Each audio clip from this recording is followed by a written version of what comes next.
Beyond the Big Six Religions. Hi, my name's Dr. James Holt, and this is the second day of shamelessly promoting some of my books. And this is the second book I ever wrote. And it built on lots of research that I had done over the years. Indeed, one of my graduate degrees explored this concept, which is that in schools we teach the big six religions: Buddhism, Christianity, Hinduism, Islam, Judaism and Sikhism. And my concern was that that's not the extent of what religion and belief is. There's lots more.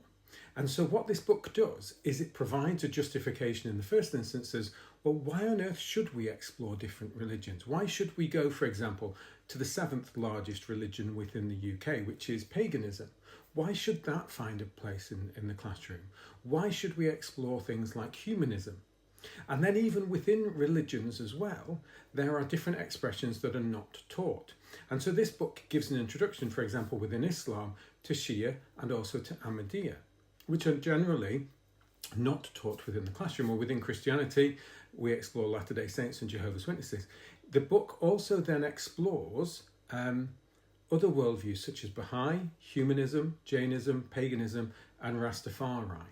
And it gives the teacher an introduction to each one of those religious traditions and says, this is how you can include them. This is how you should teach them, because there's an awful lot. And whenever I talk about this book, one of the examples that I use is The Emperor's New Clothes, and how the idea is that actually sometimes it's the smallest voice that has a lot to say and can make a valuable contribution.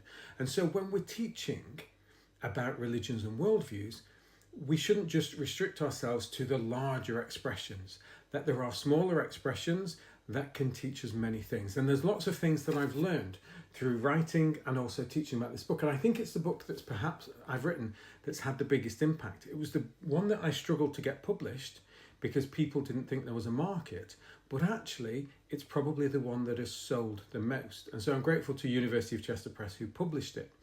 But it explores why we should, and also the beliefs. And so as I look at the teachings of paganism or Rastafari, then again, I've learned so much more about what it is to live as a Rasta today or what it is to live as a pagan today. And again, those are particular umbrella groups within which there is huge diversity as well. If you're interested, please reach out. Please feel free to talk to me about any or all of these issues. I would really love to hear from you.